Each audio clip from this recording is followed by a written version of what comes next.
without any pity. The military of the Cameroon government are still in Big Babanki, punishing the population. We know what happened in Big Babanki recently, where the Ambazonia fighter tortured, brutally beating some women and shot some with live bullets. And then many, around 30 of them, were taken away by the Ambazonia fighters because the women came out crying to the Ambazonia fighter that the levy imposed on them that women have to pay 5,000 francs, men 10,000 francs, and children 500 francs is too much for them. Instead for the Ambazonia fighter to listen to them, the Ambazonia fighter instead turned against those women, accusing them that they are black leg. And many of them were seriously beaten, and some are still in the hospital receiving treatment. And one was shot on the leg by the Ambazonia fighters with live bullets. And 30 of them were carried away, taken to an unknown destination by Ambazonia fighter. We saw just a video where they were talking. The Ambazonia fighter was saying that they are going to end the lives of those women. Even the senior divisional officer for Mezan came out with a document condemning that and calling for the Ambazonia fighter to release, and calling on the military of the Cameroon government to go in search for the Ambazonia fighter in order for them to pay for their crime. That information came out, and on the 25th, the military of the Cameroon government went into Big Babanki, and we heard that some Ambazonia fighters were killed.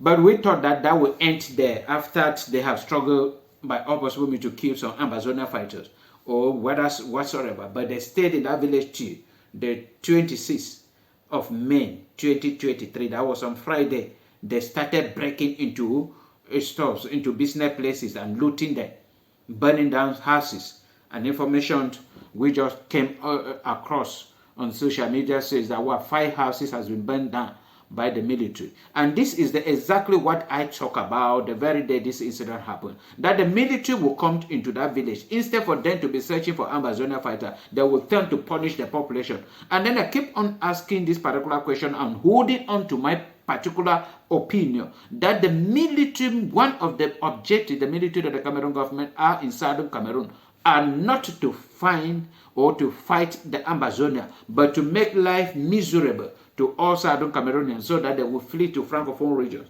and be assimilated, as President Paul Biya has been on it since he took over power in 1982. That he has been struggling to assimilate the people of southern Cameroon. So he has taken the Anglophone crisis as an opportunity to assimilate the people of South. Because I don't know why you will be there on the 25th where the incident happened. The incident happened on the 19th of May 2023. And the military came in. We heard about what they have done on the 25th of May. And then if after that, I don't know why they turn now on the 26th and up to now they are still in Big Babanki, now punishing by the population. Knowing well fully that the Ambazonia fighter, they have a strategy that they don't stay in one place for 1 minute when they are aware that the military are coming. They cannot run into houses because they know that the military are breaking into houses. So they will obviously run into the forest. Why will the military not go to that forest and be looking for them? They are now breaking into houses and burning down houses of innocent civilians.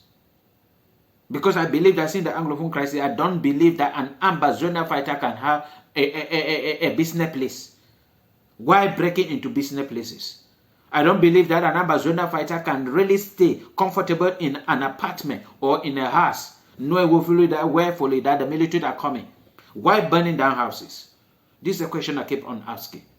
It is terrible that we keep on punishing the innocent population.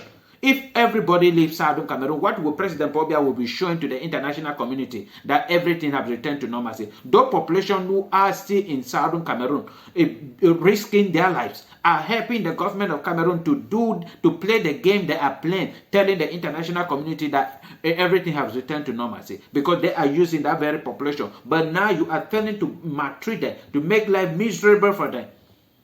It is terrible. And we keep on calling on the military that if you say you are professional, you should demonstrate that professionalism on the field. Don't go there and misbehave, do things that you are accusing the Ambazonia fighter of. You are doing the very thing. This population in Big Babanki have suffered enough. They have suffered enough. Grandmothers, women of age, above 70 years, went through this. Instead for you to come there and pity them, you are doing the same things to them. What have the people of Southern Cameroon done to you guys? The Ambazonia fighters and the military of the Cameroon government.